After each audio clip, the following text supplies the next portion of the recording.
from Oregon's Constant Gardener. Welcome to the OCGFAM show to you, my YouTube buddies.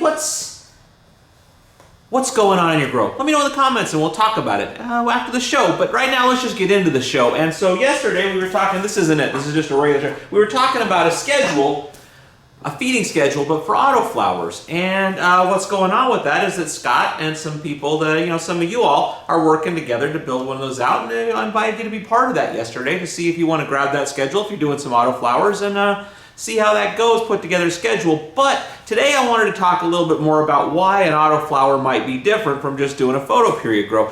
And in theory, with nectar, or really with any nutrient, it shouldn't be that much difference. The difference is that with a photoperiod, if you mess up, you can kind of hang on for longer in veg before you go to bloom. Whereas with you're doing an autoflower, tick, tick, tick, tick, tick, it's going to go so many weeks, boom, it's going to go to flower whether you like it or not. So if you go too far, not enough, you make some mistakes, you really don't have a time period where you can fix those mistakes before you get into flower where your options really get limited. So that's kind of the idea of why you want to do it differently. And in theory, we think the difference is that you're going to start slower, half or quarter strength, and work your way up slowly. But Scott and I talked about this a little bit in a viewer questions episode, and the specific question we talked about was how do you use Bloom Chaos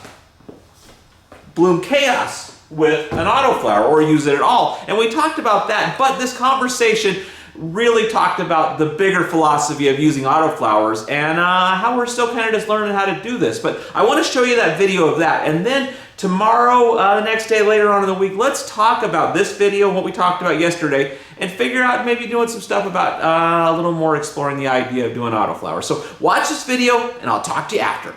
EW Green Grower says, how does BK do with autoflowers?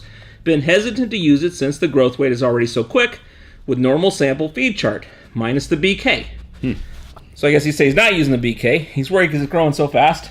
Is it going to help or hurt? There's people that use it with autoflowers, isn't there? Oh yeah, no, it's just be careful. But so, well, first of all, why would it be any different with an autoflower over using a regular type thing?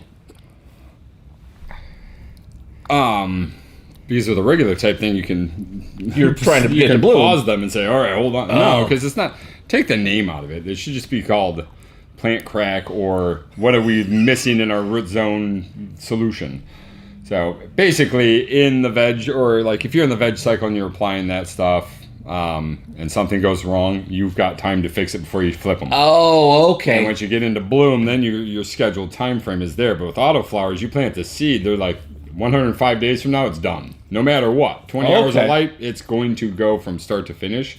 So a lot of people, I could see where people would be worried, because if they start to go haywire, they can't pause their growth period. It's just going. So by going wrong, you think like maybe I had a deficiency because I used too much Bloom Chaos, not enough Herc, or something of that nature, and I got a problem? Yeah. That kind of thing. Yeah. I got no time to... And, you're trying to focus on max production on something that's going to be done in a determined amount of time. Sure. So if you're spending 10 or 28 days of that trying to fix something, you've just lost on your yield because you're too busy trying to get a calcium deficiency and a magnesium thing.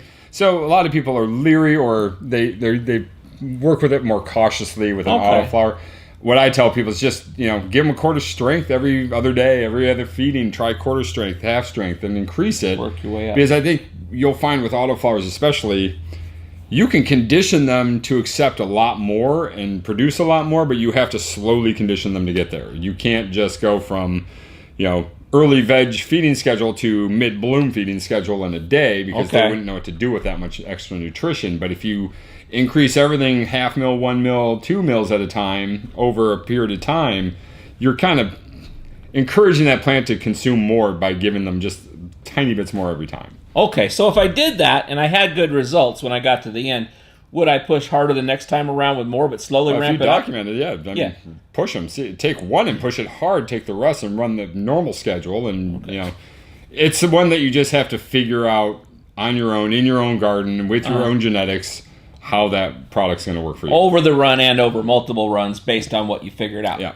Okay. But I would say don't not use it, but start really, really diluted and start increasing it. But they're going to react the same way as a standard plant. So it's not going to... I mean, the peppers you're growing are autoflowering peppers. Yeah, and that's worked great.